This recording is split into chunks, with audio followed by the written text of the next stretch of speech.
Bueno, pues continuamos con el Ágora de Sostenibilidad y Descarbonización. Un pequeño brainstorming, vamos a decir. Esta mañana hablamos de sostenibilidad, hidrógeno verde, descarbonización.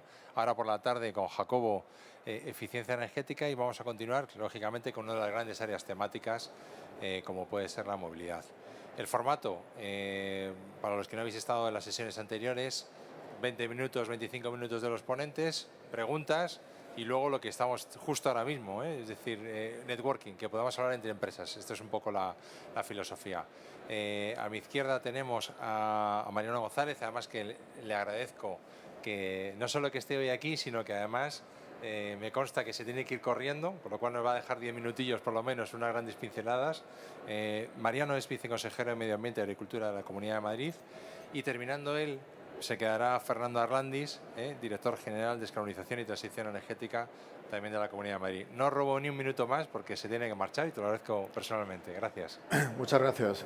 Bueno, pues antes que nada agradeceros vuestra presencia aquí esta tarde. Efectivamente, tengo que comparecer en breve, en una media hora, en la Asamblea por un tema de la ley Ómnibus, que quizá os suene, una ley que pretende simplificar y desburocratizar la Administración y reformar determinadas leyes para hacer la vida, al menos es el objetivo, un poco más fácil a todos, ¿no? y sobre todo impulsar la actividad económica. Efectivamente se va a quedar luego el director general de Descarbonización y Transición Energética, que seguro que va a decir cosas mucho más interesantes y con más rigor que yo, pero sí me gustaría compartir con vosotros estos 10 minutos más o menos para daros un poco la visión global respecto a la movilidad. Efectivamente, la movilidad es un concepto absolutamente de actualidad, un concepto conocido, controvertido y que está en permanente evolución, nunca mejor dicho, está moviéndose continuamente, ¿no? Porque la movilidad de hoy en día no es la movilidad de hace unos años. Antiguamente, como sabéis, la movilidad estaba vinculada o bien al uso del vehículo particular o bien al transporte público, mejor o peor. Hablo con carácter general, no solo de la Comunidad de Madrid ni de la Ciudad de Madrid. Y hoy en día la movilidad está en permanente ebullición. Hablar de movilidad es hablar de actividad económica, es hablar de libertad, es hablar de movimiento de personas y de mercancías. Eso es algo bastante obvio, pero a veces lo obvio pasa desapercibido. Si no hay movilidad, es difícil que haya crecimiento económico. Y lo hemos visto lamentablemente durante la pandemia. En la pandemia hemos estado confinados, ha caído la actividad económica, han caído también las emisiones, menos las emisiones de lo que algunos preveían, algunos de los que hablan de decrecimiento económico. Por lo tanto, parece que no es la solución parar la actividad económica para resolver los problemas ambientales, surgirían otros. Y hablando de movilidad, y sobre todo por cerrar un poco los grandes retos y desafíos a los que nos hemos encontrado, a los que nos enfrentamos hoy en día, sí me gustaría hacer una reflexión básica. A mí, que me ha tocado trabajar en temas de urbanismo indirectamente, con evaluaciones ambientales de planes generales, me parece que la gran respuesta a los retos de la movilidad es un adecuado diseño urbano, una adecuada planificación territorial, una adecuada ordenación del territorio. Ahora estamos en modelos de ciudades más compactas. Tenemos el ejemplo, que creo que se ha comentado por aquí, de Madrid Nuevo Norte, que puede ser una de la nueva movilidad, una movilidad más sostenible, una movilidad más amable, con medios de transporte pues, a través de lanzaderas en superficie, metro con 3 paradas sin conductor, es decir, un transporte autónomo, fomento de medios de movilidad más blandos, peatonalizaciones, bicicletas, etcétera. Parece que esa es la movilidad del futuro.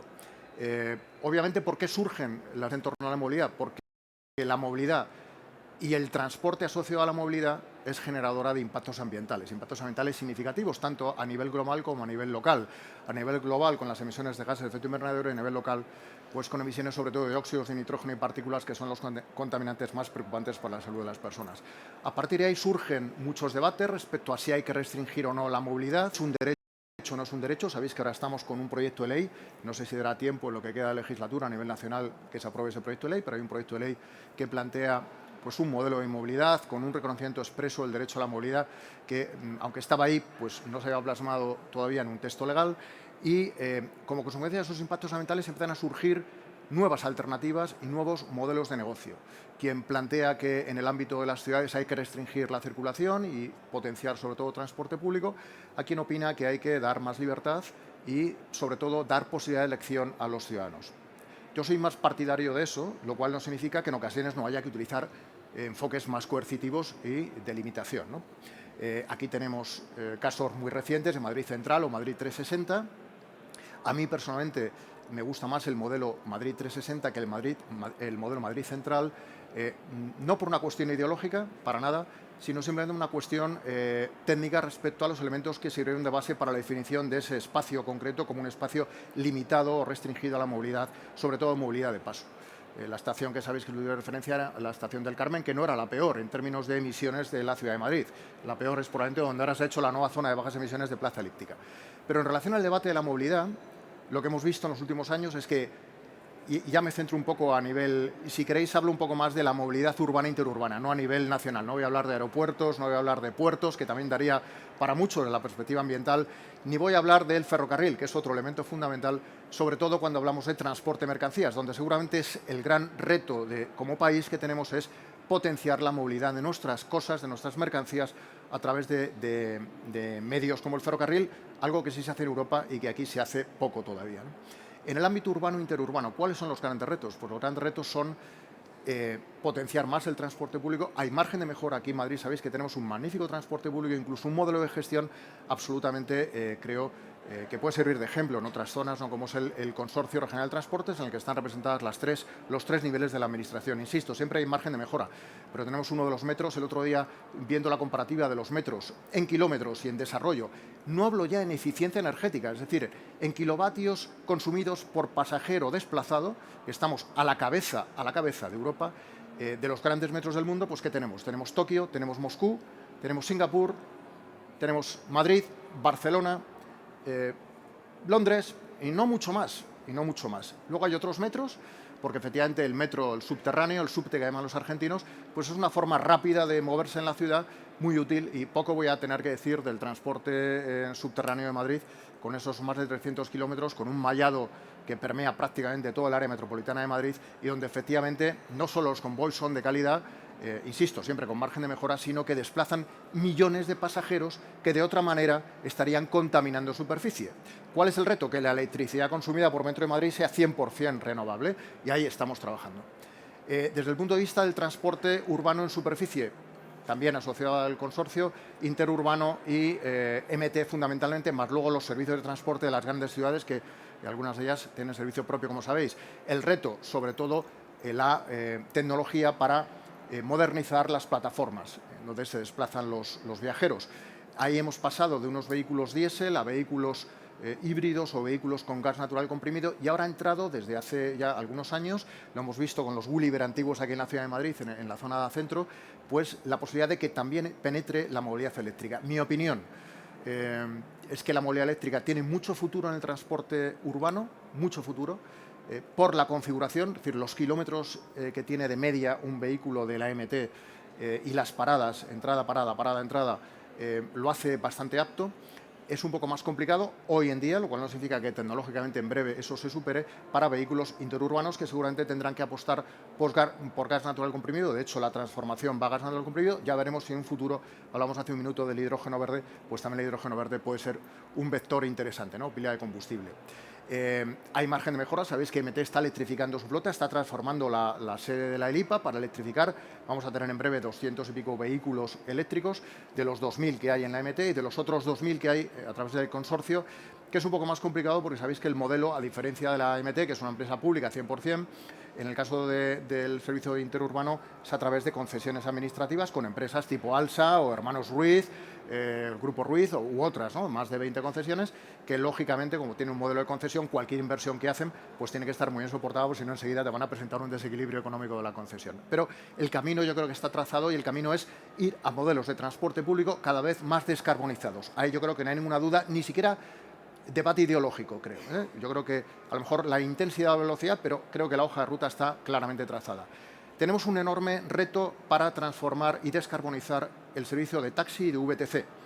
Si sumamos ambos, 16.000 vehículos de taxi más o menos, 7.000 y pico más o menos VTC, no es que todavía hay muy poca penetración. Casi nos llama todavía la atención ver un vehículo eléctrico, ya incluso se ve algún Tesla Model 3, Model S, pero algún Nissan, pero todavía hay pocos porque lo que nos hace falta es infraestructura de recarga. La clave de la movilidad eléctrica es infraestructura de recarga vinculada o en itinerancia. El sector del taxi, lamentablemente, no todo el mundo aparca su coche en un garaje, por lo tanto tiene una dificultad de carga nocturna, que es lo que hace realmente interesante cuando el precio de la energía es más barato y donde el vehículo va a estar estacionado durante muchas horas. Los taxistas hacen de media unos 300 kilómetros, y ahora mismo las autonomías que ya ofrecen los vehículos les da un rango razonable. Cuando empezamos a hablar de eso con los taxistas, en el año 11, 12, 13, el primer Nissan Leaf, que tenía 180 nominales, pero realmente hacía 100, 110, pues era era muy poco real, ¿no? Les podías intentar convencer, pero realmente no era útil para ellos. Hoy en día la tecnología ya empieza a dar prestaciones interesantes. El reto es la infraestructura de recarga, tanto vinculada, es decir, tanto en garaje o domicilio, como en itinerancia. Y ahí sé que el Ayuntamiento de Madrid está haciendo esfuerzos, y aquí aprovecho para decir un poco la apuesta de la Comunidad de Madrid para fomentar esta infraestructura de recarga. Nosotros recientemente lo que podemos hacer, ya que no hacemos nosotros directamente las infraestructuras, es poner suelo a disposición de los operadores. Identificamos suelos de titularidad, ya sean suelos patrimoniales o incluso podrían ser demaniales, de tal manera que los ofertamos para que las empresas puedan implantar su infraestructura de recarga. Y recientemente, hace pocos meses, se inauguró la mayor electrolinera en un aparcamiento ahí en Ciudad de la Imagen de infraestructura de recarga a través de un acuerdo entre Endesa y EISA que sabe de aparcamientos, Endesa X, que sabe de infraestructura de recarga, para implantar la que a día de hoy es probablemente la mayor en número de cargadores y potencia, pues son bastantes cargadores de 150 kilovatios. Luego otra cosa, y esto es un debate que no da para el tiempo que tengo, es qué pasa con la infraestructura de carga, cómo se opera, si es o no interoperable, si funcionan o no funcionan los cargadores, cuál es el efecto que al usuario le supone que esa infraestructura de carga esté operativa o no sea suficiente. Es una cuestión de percepción, pero que condiciona sobre todo la decisión de compra de muchos. Yo reconozco públicamente aquí que todavía tengo un vehículo diésel, pero que quiero cambiar. Lo que pasa es que apenas lo uso ahora y espero que el siguiente pues sea un vehículo eléctrico 100%, es lo que me gustaría, pero estoy casado con una gallega, entonces tengo un problema de todavía llegar a hacer esos 600 kilómetros, aunque como todo en la vida es cuestión de planificarse, de planificar los viajes, ¿no? Creo que la movilidad eléctrica, o al revés, la movilidad futuro será sin duda eléctrica, será conectada y en gran medida compartida en entornos urbanos o interurbanos. Y al hilo de esto comento simplemente un apunte con VTC. El modelo de VTC me vale para taxi. En VTC hubo un amago para vender los VTCs de apuesta modelo Tesla. Los Tesla mayoritariamente se han retirado y ahora tenemos vehículos con GLP, vehículos diésel Euro 6, es verdad, y alguno eléctrico. Hay un reto también ahí para transformar esa flota. Tener en cuenta que estamos hablando de 25.000 vehículos que hacen 300 kilómetros diarios en entorno urbano, mayoritariamente. No es poca cosa. Si consiguiéramos electrificar, es decir, digo electrificar, tampoco quiero ser neutral tecnológicamente, y me gusta la movilidad eléctrica, pero si consiguiéramos descarbonizar ese sector, VTC y taxi, descarbonizar la MT y tener un transporte público subterráneo también con energía 100% renovable, vamos, que así cuadramos el círculo, porque iríamos a un modelo con muchas más bajas emisiones. Los problemas que hay puntuales de picos de subida de NO2 en algunas zonas de Madrid los podríamos superar. Si encima racionalizamos el uso del vehículo privado, por ejemplo, con otra de las iniciativas, bueno, perdón, antes de terminar, esto que hemos hecho en Ciudad de la Imagen lo acabamos de hacer en Leganés, creo que está el pliego ahora mismo en información pública, para poner 16 puntos de recarga en otro emplazamiento que hemos detectado, que parece interesante. Hemos detectado otro en Móstoles y tenemos otro que es Castellana 276, una antigua operativa todavía gasolinera que termina su actividad en junio, con bandera de Repsol, aunque con una empresa familiar, que queremos también que sea un hub de movilidad eléctrica con puntos de última generación y además demostrativo de lo que puede suponer la energía renovable junto a la movilidad eléctrica. Creo que son dos vectores que van de la mano. Queremos fomentar movilidad eléctrica, hay que potenciar energía renovable. El vehículo eléctrico no solo es un elemento de descarbonización, sino que es un elemento claro de eficiencia energética, clarísimo de eficiencia energética. Desde el punto de vista de la micromovilidad, que es otro de los grandes retos, más allá de potenciar la peatonalización y los carriles bici, nosotros sacamos una ayuda hace ya 2 años para fomentar la micromovilidad, subvencionar la adquisición de bicicletas eléctricas, de patinetes, de motos eléctricas, cero emisiones, que sabéis que en el ámbito urbano pues, es un medio de transporte muy eficaz. Y también algo muy novedoso que es, frente a la tradicional subvención de yo achatarro un coche de más de 10 años para comprarme otro y me dan una cantidad, recuerdo que esa cantidad luego hay que declararla, es un pago que tributa IRPF, lo que hemos hecho es darle un enfoque un poquito más innovador, es decir, yo te doy una subvención, en este caso de 1.250 euros, más una parte correspondiente que aportan los servicios de car sharing, para que ese dinero que tú ibas a utilizar en comprarte un coche te lo damos en minutos o kilómetros de servicios de car o motosharing en la región. Esto no lo ha hecho ninguna ciudad, ninguna región del mundo, excepto una experiencia parecida en Lituania. Y bueno, ahí está, cuesta un poquito porque los servicios de car o motosharing, sobre todo, sabéis, tiene un ámbito más urbano, no llega al resto del área metropolitana, o al menos no a todas las ciudades, pero es una, como se dice ahora, una palanca para activar el despliegue del car o motosharing, que nos parece un elemento más adicional. La filosofía, si queréis, de gestión política del Gobierno de la Comunidad de Madrid es cuantas más alternativas tengamos, mejor, que decida el ciudadano. Somos menos partidarios de restringir de forma radical y sí de establecer limitaciones puntuales. Obviamente, cuando haya superaciones atmosféricas de picos de NO2, pues para eso están los protocolos de activación, pero sí que haya alternativas. El lujo es que un señor puede ir con traje y corbata, aunque veo que aquí ya vamos pocos con traje y corbata, ir en metro o ir en autobús. Eso es un lujo. Y no ir en un 4x4 por el centro de la ciudad, que tampoco pasa nada. A lo mejor lo necesita porque tiene 4 hijos y los tiene que llevar al colegio y no tiene otra forma, pero sobre todo libertad. Y movilidad es libertad, ¿no? Desde el punto de vista de la gestión, yo creo que, como señalaba, la movilidad eléctrica va a cobrar cada vez más peso específico. Ahora mismo ya hay tecnología. El trilema para buscar soluciones es tecnología. Esta tecnología existe a día de hoy, que sabéis que las baterías cada vez tienen mayor densidad, tienen más capacidad de almacenamiento de energía y, por lo tanto, más posibilidad de hacer kilómetros, recargas más rápidas. Por otro lado, tenemos la regulación. La regulación, pues, ¿a dónde va dirigida? A establecer zonas de bajas emisiones donde va a haber limitaciones de acceso y a establecer también protocolos de activación cuando hay superaciones de NO2. Y luego el mercado, no hay que olvidarse, al final hay un mercado. Yo siempre digo que la sostenibilidad ambiental tiene una premisa básica, que es la sostenibilidad económica, también la social, pero es que si los números no salen, ya podemos hacer un discurso. Yo soy muy ambientalista, toda mi vida he trabajado en medio ambiente, pero hay que ser realista. Tiene que haber sostenibilidad económica. ¿Por qué? Porque al final la mayor parte de las políticas van a ser implementadas o aplicadas, sería más preciso en castellano, por parte de los operadores, que es el sector privado. Es decir, el Ferrovial de turno, el Repsol de turno, el Iberdrola de turno, o da igual, o la empresa familiar de turno que va a poner cargadores o va a hacer una apuesta por un servicio de patinetes o un servicio de carro de motosharing. Por lo tanto, ese trilema de mercado, sector privado, tecnología y regulación por parte de los poderes públicos es básico. Esa búsqueda del equilibrio es lo que nos va a dar la solución del reto de la movilidad, sobre todo en entornos urbanos, porque ya sabemos que cada vez, bueno, pues las personas tienen más tendencia, esto de la España vaciada, la mente es una realidad, no tanto en Madrid, a vivir en entornos urbanos y a vivir en ciudades más compactas, más densas, ¿no? Que genera problemas de congestión, seguramente, problemas de ruido, pero también genera menos impactos ambientales. Y otro elemento adicional, cuando hablamos de movilidad, la verdad es que es una pena, perdonar la rapidez en la exposición, es esta otra movilidad virtual, ¿no? Lo hemos vivido con la pandemia. La movilidad virtual es que ya no hemos necesitado movernos porque nos hemos comunicado a través de Zoom, a través de Teams, y esto también ahorra emisiones, esto también genera desimpacto. Ahora, también tiene otros problemas, ya más de índole social, que sería interesante valorar en otro foro. Y por último, para terminar, ya le dejo la palabra a Fernando, otro de los retos que tienen los entornos urbanos e interurbanos en la movilidad es la carga y descarga y la logística como consecuencia de la mayor penetración del comercio electrónico en nuestras vidas. Esta es otra realidad que no existía hace mucho y que hoy, bueno, pues cada vez más penetra, y la tendencia, los expertos indican que va a seguir creciendo. Por lo tanto, ahí tenemos un reto de ordenar la logística no solo de última milla, yo diría también primera milla, última milla, y la distribución desde los nodos de distribución a las ciudades. Y eso supone que hay que cambiar plataformas tecnológicas. La edad media ya la sabéis todos de nuestro parque automovilístico.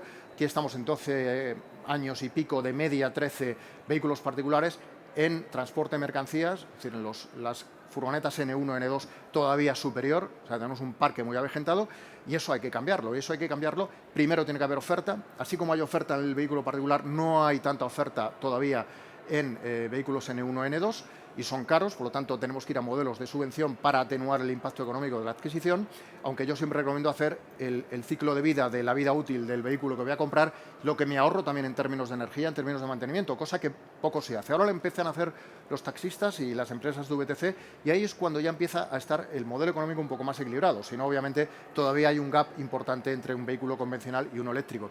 Pero el reto de la distribución de mercancías urbana, sin duda yo lo pondría entre los primeros que hay que abordar.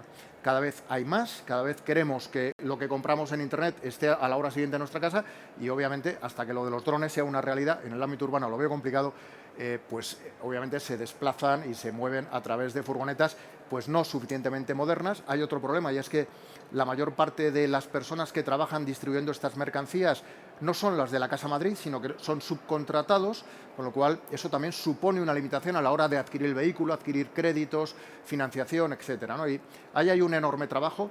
Hay, bueno, yo creo que cada vez más responsabilidad, conocimiento y preocupación en las empresas del sector logístico, no solamente en las grandes a nivel nacional e internacional, sino a nivel más doméstico, vinculadas a las grandes empresas. El otro día estuve en un foro con AECOC, tienen el tema cada vez más estudiado y obviamente la movilidad también requiere transición. La transición requiere tiempo, no es un cambio abrupto y esta transición pues requiere adaptación, requiere que sea ordenada, que sea inteligente, pero insisto, yo creo que no hay vuelta atrás. La movilidad futura será una movilidad eléctrica, seguramente en un futuro, todavía no, pero en un futuro autónoma, conectada. Obviamente la conectividad no me ha dado tiempo a comentarlo, pero también ayudará mucho a optimizar la movilidad en entornos urbanos e interurbanos y pues seguramente también compartida, ¿no? Movilidad compartida, bien sea a través de modelos de car sharing o de carpooling. Y os dejo con el director general, que seguro que va a profundizar en esto. Cuéntales las salidas de MOVES y todo este tema que estamos ahora abordando. Muchas gracias y disculpar, ¿eh? Gracias. Gracias. No, me tengo que quitar esto. Me tengo que quitar. Ya puedo. Bueno, pues no sé, yo creo que el viceconsejero ha contado prácticamente todo, así que me queda muy poquito de cosas que contar. Nosotros ahora, y lo comparto con vosotros porque es una preocupación a lo mejor del día a día nuestro, el problema que tenemos, y voy a ser muy sincero, es que realmente nadie sabe cómo hacer esto. Es decir, no tenemos, en el fondo, ni idea. Cada uno tiene su versión de cómo hacerlo, pero yo no he encontrado dos personas que me digan, mira, hay que hacer esto en este plan. Si fuera así, es muy fácil, ¿no? Los que tenemos una formación así como más técnica, pues decimos, oye, pues partimos de aquí, tenemos que llegar a este punto y estos son los pasos que hay que dar. Bueno, pues eso, cuando preguntamos, oye, la movilidad ahora, en este año, frente a la movilidad que va a haber en el año 2050, ¿cómo va a ser la del 2050? Pues realmente nadie, y la de 2030, ¿no? ¿Cómo va a ser? Pues es que no lo sabemos. Es verdad que va a ser más sostenible, es verdad que va a ser eléctrica, pero cuando preguntamos por los vectores, ¿habrá más hidrógeno, menos? ¿Habrá ya en los 2030, tendremos capacidad como para producir? ¿Realmente las tecnologías, no sé, hasta habrán baterías suficientes para todo el despliegue que queremos? Es decir, hay tantos frentes abiertos que ahora mismo no sabemos cómo va a ser el futuro más allá de un año o dos vistas. Todo el que intenta decir que sí, que bueno, va a ser de esta manera y de esta otra, pues en el fondo sabemos que no es verdad. Y la historia nos vale para entender por qué no va a ser así. Yo recuerdo, y lo podéis acordar muchos de vosotros, la primera vez que se habló de transformar todas las calderas de carbón en gas. ¿Vale? Esto era sencillo. Hay 8.332 calderas de gas, se empezaron a poner en 1886 y queremos acabar con ellas en un plazo de 30 años. Sabemos el número de calderas, las tecnologías que hay, los problemas, barreras económicas, barreras financieras, lo sabemos todo. Y aún así nos hemos tirado 30 años y todavía hay calderas de carbón en marcha. Es decir, ni siquiera conociendo realmente casi todos los puntos de partida, las barreras que existen, conseguimos en un plazo breve acabar o atenuar un problema medioambiental que teníamos, por ejemplo, con las calderas de carbón. Luego, si esto ha sido así, ¿quién realmente se cree que en 4 o 5 años vamos a conseguir acabar con o introducir en Madrid 1 millón de coches eléctricos? Cuando analizamos, esto lo estamos haciendo a la hora de ver la ambición que tiene que tener nuestra estrategia de clima, ¿no? Cuando lo analizamos, y lo estamos haciendo con mucho detalle, con modelización, necesitamos para cumplir los parámetros ahora mismo existentes con total seguridad, con, por ejemplo, en NOx, de total seguridad de que tenemos las emisiones por debajo de los 40, 50 microgramos metro cúbico, necesitamos disminuir un 50% las emisiones del transporte. Un 50%. Y eso en un plazo tan breve como lo que nos queda hasta el 2030. Podemos entrar a hablar unos y otros de cómo lo vamos a conseguir, pero realmente pensamos que vamos a disminuir un 50% las emisiones del sector en este plazo de tiempo. Va a ser muy complicado. Se necesitan más herramientas de las que estamos poniendo ahora en marcha. Se necesita más tecnología. Quizás también necesitamos, lo decía el viceconsejero, que un tema clave es cambiar el urbanismo. Sí, sí. ¿Cuánto tardamos en cambiar la forma de la ciudad? ¿Cuánto tardamos en instalar realmente un parque suficiente de conectores, de cargadores que permitan a la gente tener la seguridad de que no va a tener problemas en llevar su coche eléctrico? Cuando hablamos con los municipios de la sierra, municipios turísticos, nos dicen, estamos asustados porque cada vez que oímos lo del coche eléctrico pensamos que no va a venir la gente pensando que no tenemos cargadores. ¿Cómo ponemos cargadores en un sitio? ¿Cómo me voy a Patones? Tengo un coche eléctrico, a ver si llego allí y luego no puedo cargar. Pues no voy, me voy a otro sitio, a más cercano, con más... Todo este tipo de temas que preocupan a la gente es lo que intentamos reflejar en estos planes que nos sobrepasan, ¿no? Yo me gustaba mucho una frase que decía el presidente de Mercedes, que es la primera vez, decía, que estamos construyendo coches para los políticos y no para la gente. O sea, vale que estamos todos pensando que vamos a tener un gran futuro, que será mejor, que viviremos ya totalmente descarbonizados y tal. Pero ese proceso de transición va a ser o muy duro o no vamos a llegar ni siquiera a acercarnos a los objetivos que tiene la Unión Europea. Y eso es así de triste. Y el debate incluso ni siquiera lo tenemos cerrado a nivel filosófico. ¿Nuestro plan tiene que ser flexible o no? ¿O tiene que ser rígido? ¿Tiene que ser basado más en prohibición o más en convencimiento de la gente? Ni siquiera esos debates están realmente en la calle. Estamos como diciendo, hay que ir aquí, hay que ir aquí, hay que ir aquí. Y la gente dice, no sé, me he perdido ya. Cuando hablas con gente más de la calle, me he perdido, no sé esto por dónde va, parece que hay que comprarse un coche eléctrico, pero voy allí, lo veo y no me da la solución que yo quiero todavía, ¿no? Luego, tenemos mucho trabajo por hacer. Yo no sé si os parece, si tenéis alguna pregunta o algo, porque la verdad que a los temas, digamos, de más de detalle ya ha descendido bastante el viceconsejero. No sé si vale la pena o queréis saber algo en concreto de las políticas que estamos haciendo, sí. Pregunta, sí.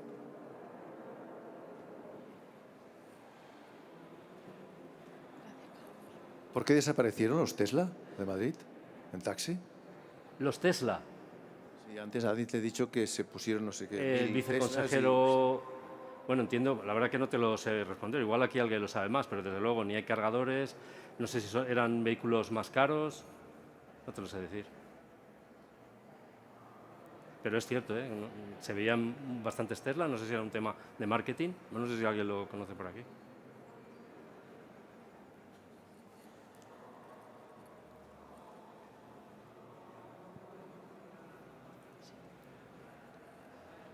Hola, buenas tardes. Mi nombre es Tania, soy de la empresa Mitsui y estoy metida en temas de movilidad, pero esto es más desde el punto de vista personal, que siempre me he hecho las mismas preguntas cuando ando por Madrid. No soy de Madrid, me parece una ciudad estupenda y creo que se podría mejorar muchísimo más en tema de movilidad, y a veces me llaman la atención preguntas que yo me hago que me parecen básicas o de sentido común y no consigo encontrar la respuesta, entonces voy a aprovechar la oportunidad de que estás aquí. Una es en tema de micromovilidad, de patinetes, bicis. Yo creo que uno de los factores que hace de que realmente en Madrid no se produzca un gran uso de los mismos es que la infraestructura no existe. O sea, es mi opinión personal, poner 30 kilómetros en una de las calzadas y váyase usted en bici con los coches, es muy difícil conseguir que la gente, yo que me encanta la bici, me meta en una bici ahí. Cuando veo, aunque creo que es por Santa Engracia, que sí que está separado de los carriles de los coches, dices, joder, si estuviera así toda la ciudad, mañana mismo me voy en bicicleta. Entonces, eso me llama la atención. ¿Por qué no se hace como hay otras ciudades, Barcelona? ¿Por qué no se expulsa el coche? Que ya sé que es un debate complicado, pero si quieres realmente que se produzcan cambios, entiendo que no basta con que vamos a ver si convencemos a la gente, hay que forzarles un poco. Tú vas por Barcelona y oye, es que han expulsado es una carretera va, una carretera viene, y esto la mitad para la bici y el resto de coches, o te apañas, en vez de tener 5 coches cada uno, te vas al transporte público. Entonces, ¿por qué en Madrid, y mira que es una ciudad que me parece de vanguardia, ese tipo de reflexiones no se producen? Y otra, en el car sharing, me llama la atención también. Yo era una fan del car sharing, lo descubrí, me bajé las aplicaciones, lo estuve usando, pero llegó un momento que dejé de usarlo porque me cojo el car sharing y ¿dónde lo dejo? O sea, lo barato que me salía comparado con un taxi no me compensa, porque luego me estoy 5 euros dando vueltas, ¿dónde lo pongo? Tendría que haber espacios en cada calle, 2 o 3 espacios solo para el car sharing.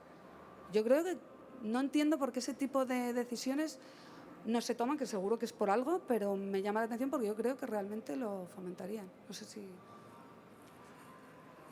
Bueno, yo seguro que no te voy a responder porque, entre otras cosas... Ay, perdona, que a mí no hace falta, ¿no? Entre otras cosas he dicho que donde lo que menos veo en este sector son respuestas claras y concretas. Pero y además en este caso entiendo que estás hablando de la ciudad de Madrid y es un tema más del municipio de Madrid que en general de toda la comunidad. Yo, como no soy de Madrid y soy de Alicante, sí que veo que en esta ciudad no hay, en la ciudad de Madrid, no hay la misma facilidad para utilizar micromovilidad que en otras. Y no solamente depende de la infraestructura, que también, sino depende fundamentalmente de que no había una cultura de bicicletas, de transporte en movilidad, en micromovilidad, comparado con la que hay en Barcelona, hay en Valencia y hay en Alicante, que son ciudades que conozco muy bien. Cuando tú ya tienes ese cambio cultural, es más sencillo pasar a un transporte, o sea, pasar a ese tipo de movilidad. En Madrid, sin embargo, existe una red de metro que se nos olvida y de autobús brutal, incomparable con ninguna de las ciudades que estamos hablando de España. Con lo cual, yo mismo, que soy usuario de bicicleta en Alicante, aquí soy usuario de metro. Porque lo tengo muy sencillo. O sea, es muy económico, muy barato, tiene un despliegue espectacular. Casi esta mañana está en una reunión en O'Donnell. No se me ha ocurrido ni ir en coche ni ir en bicicleta. He ido en metro. Y eso también es relevante. O sea, para nosotros, desde mi punto de vista, es verdad que la calle de Santa Engracia, el ejemplo es muy bueno, el que has dicho.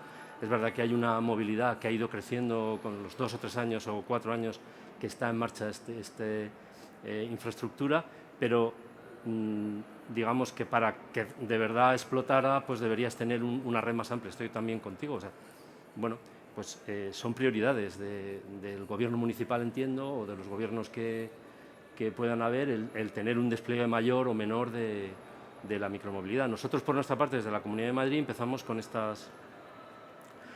hace 2 o 3 años, que luego el Ayuntamiento las ha cogido, las mismas subvenciones que las nuestras, excepto la de achatarramiento.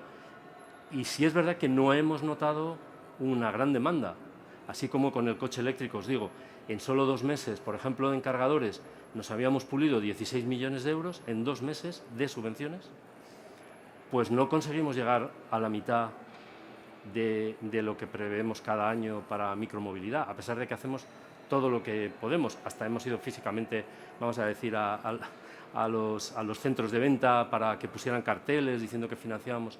O sea, no hay la demanda seguramente porque todavía no hay suficiente infraestructura o porque no hay todavía culturalmente el paso al mismo nivel que pueda haberlo en Barcelona o en Valencia, que es que no tiene nada que ver.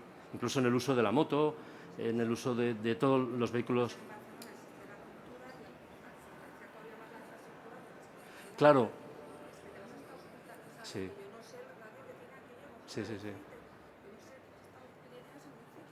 Sí. Yo creo que habría mucha Eso es gente que cierto. realmente, no sé, Pues es una reflexión. aquí históricamente yo la reflexión que he oído siempre ha sido Madrid no está hecho para las bicicletas, tiene demasiados desniveles, entonces ir de un sitio a otro es un infierno si te mueves... Barcelona tampoco... Bueno, pero tiene muchas más zonas, si te mueves a nivel... La zona de ahí, pero yo sé, o sea, mi madre es de Barcelona. Sí, y que lo conoces. Sí, vamos, usted en bici, y todo el mundo coge la bici y va para allá, ¿eh? Bueno. O sea, yo creo que... No tengo yo la solución. No, ya, yo sospecho, no sé, me da la sensación que hay mucho bombo y platillo. Madrid tiene tantos kilómetros de infraestructura para bici eléctrica y digo, sí, claro, o para bici, pero vamos, sí. Es que es ponte ahí a andar con los coches, me parece un poco irrisorio. Muy bien, no sé si...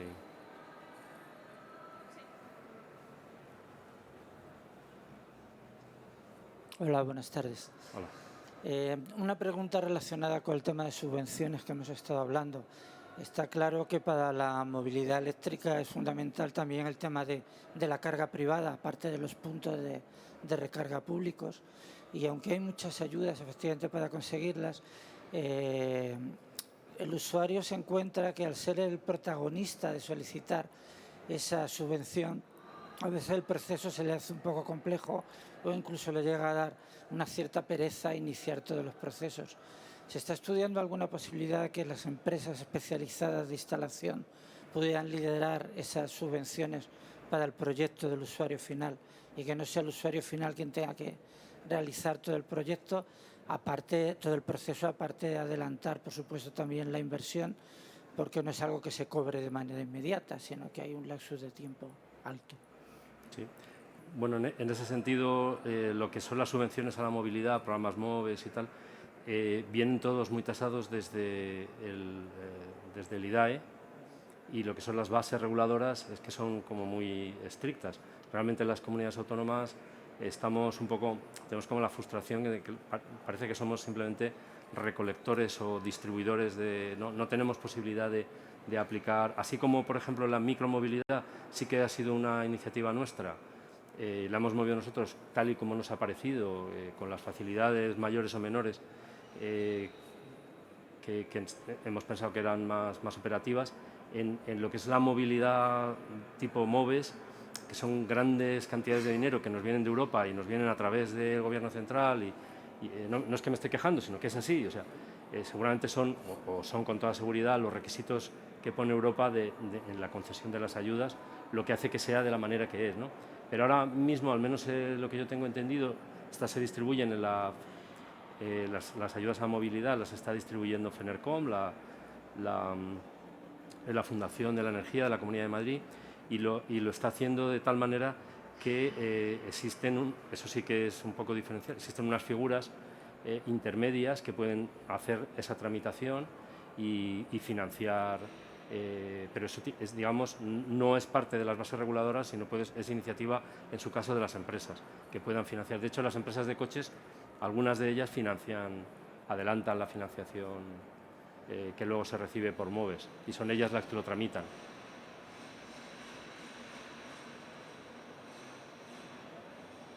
Pero no es una medida genérica que esté llegando a todos los usuarios. Es que, no sé, a lo mejor al consumidor alemán no le importa iniciar todos esos procesos, pero la realidad nuestra es muy distinta. Y muchísimos clientes que primero le parece atractivo, por supuesto, que poder comprar un cargador y una instalación, y lo que le iba a costar 1.500 o 1.600 euros, conseguirlo a 300 o 400, pero cuando se le explica el proceso que tienen que hacer para solicitarlo, pues muchas veces se pierde un poco de la fuerza que tiene esa ayuda. Esa es nuestra experiencia. Puede ser, pero ya te digo que lo que teníamos previsto de financiación para 2 años, para el 2022 y 2023, bueno, realmente era para 2 años y medio, lo acabamos en 2 meses.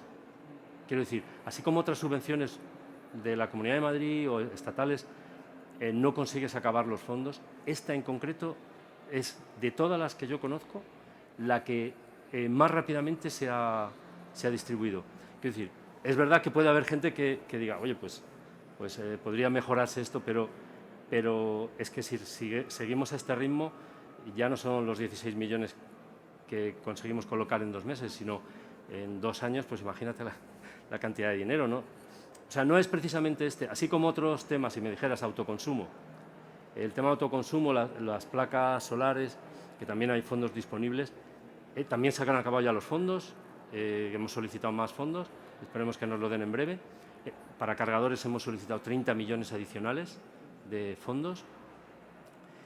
Así que sí que el tema es bastante complejo, aunque se han acabado los fondos, pero es bastante más complejo, y estamos viendo cómo simplificarlo. De hecho, ya hemos sacado, dentro de Omnibus va alguna medida para esto, pero una que ya adelantamos fue el que no se necesitara permiso de los ayuntamientos para instalar las placas solares, sino que directamente con una declaración responsable ya se podía instalar las placas, ¿no? Para el tema de cargadores, de verdad, no hemos encontrado esa dificultad, o no nos ha llegado esa dificultad en tramitar los fondos. De hecho, es que se han consumido. Cuando sí vemos que no se consumen los fondos, pues vemos qué barreras hay. Pues son barreras administrativas. Entonces esas las intentamos acortar, pero cuando tenemos un un reparto tan grande de fondos a tanta velocidad, no nos parece que hayan barreras, que igual existen, ¿eh? Si nadie nos las cuenta, ahora que me las has contado, pues lo investigaré, pero no tenemos de esta en concreto como percepción de que haya una gran barrera para la petición, porque es muy sencilla, digamos, la petición, ¿no? Un cargador para casa pues no tiene grandes complicaciones, digamos, técnicas como pueda tener una instalación en tejado, y por eso a lo mejor pues no estamos viendo grandes dificultades. Pues no sé si queréis alguna... Yo, Fernando, ¿se me oye? Sí. ¿Sí? Vale, perfecto. Bueno, para ti hubiese sido para Mariano, porque la verdad es que en muy poco tiempo ha desglosado absolutamente todo. Dos preguntas. Una, sobre la política a medio plazo, sobre la movilidad sostenible, basada en vuestra experiencia aquí en la Comunidad de Madrid, porque está claro que parece que los fondos Neyen, todo es moves, pero todo eso es, vamos a decir, como decía Jacobo antes, nuestro, ¿no? Es decir, es inversión pública, podríamos decir, ¿no? Al final la subvención. Pero ¿qué políticas estáis llevando al medio plazo? Y dos, otra que también hacía Jacobo sobre eficiencia y que lo traslado a vosotros hacia la movilidad, hacia el transporte, el tema de los ETS. El Fit for 55 marca de alguna forma también que va a haber un mercado de derechos de emisiones en el sector transporte. No sé si lo veis con buenos ojos o puede ser un granito, digamos, una piedra en el camino del desarrollo de estas políticas, o al revés, lo veis como algo bueno y si lo estáis teniendo en cuenta también el desarrollo de políticas a medio plazo. Bueno, pues sobre la primera pregunta, perdona, era de la... La primera pregunta iba un poco a qué políticas estáis haciendo políticas... sin tener en cuenta de alguna forma las subvenciones, es decir, teniendo en cuenta la inmediatez de los Next Gen y todo lo que es el MOVES, ¿no? Sino qué políticas a medio plazo y sin ser subvención estáis desarrollando, ¿no? Vale, pues en ese sentido lo que estamos haciendo, como comentaba también el viceconsejero, la principal directriz que tenemos es conseguir la libertad de los usuarios a la hora de elegir los medios de transporte que quieran, y por tanto eso nos obliga también a dar directrices o a ofrecer directrices a la gente sobre, por un lado, cuáles son las medidas más adecuadas para conseguir los objetivos finales. Eso es como un apartado de nuestra política, y la otra política es la de desarrollar infraestructuras, intentar desarrollar infraestructuras, que en este caso, como comentábamos, era el tema de cargadores.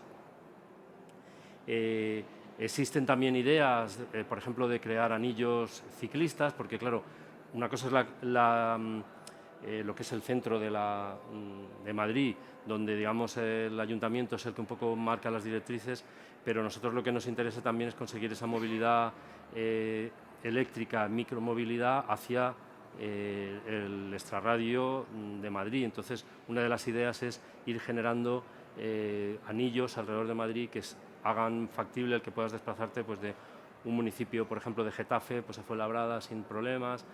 Esas son las políticas con respecto a la micromovilidad, es decir, a la movilidad eléctrica, generar infraestructuras. Por supuesto, la principal política sigue siendo la subvención del transporte público, que estamos hablando pues, de más de 1.300 millones de euros de subvención a los abonos transportes. Y por otro lado, lo que pretendemos también es conseguir una mayor homogeneidad en lo que es la red de distribución de los cargadores. Y para eso lo que estamos es llegando a convenios, todavía no hemos firmado ninguno, pero yo creo que esto va a ser en bastante breve, con todas las grandes empresas eléctricas, no solo Endesa y Iberdrola, y Naturgy, sino también con Endesa y otras compañías, así como con las empresas del sector gasolinero o de hidrocarburos, que sería Repsol y BP. Con estas empresas son las que estamos avanzando para llegar a acuerdos para, de manera conjunta, ir desarrollando la red, apoyando o facilitando el desarrollo de la red, que esa es la palabra clave que tenemos, al menos en la Dirección General, facilitar. Es decir, cualquier cosa que veamos que es interesante, lo quiere la gente, pues facilitar que ocurra, que no quiere decir dar dinero, sino facilitar que ocurra, ¿no? Y en cuanto a... Realmente estamos, a la segunda pregunta, estamos un poco sorprendidos porque Es verdad que todo este tema de los derechos de emisión para más o menos puede haber funcionado con el tema de la contaminación. Aquí lo vemos, la aplicación muy compleja, cómo hacerlo, o sea, no lo visualizamos todavía. Entonces, vale, bien, hemos leído, vemos lo que están diciendo desde Europa, parece que esto llega, pero no tenemos todavía una visión clara de cómo va a afectar al resto de nuestras políticas. No sé si lo va a apoyar, si va a... No lo tenemos todavía claro. Ese es un poco el resumen, ¿no? Pues muchas gracias. Yo creo que no sé si tenemos alguna otra pregunta. Es verdad que aquí con el tema de los ETS, el de rehabilitación, bueno, con pobreza energética se está trabajando también con un fondo social, ¿no? Para no dejar, digamos, a nadie fuera.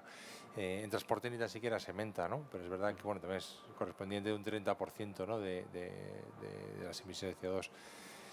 Tendremos tiempo, ¿no? Yo creo en el debate, ¿no? A continuar. Pues oye, si no hay ninguna otra pregunta, pues pasamos directamente a café y seguimos hablando todos, ¿eh? Perfecto. Y fomentamos. Muchas gracias, Fernando. Pues nada, muchas gracias a vosotros.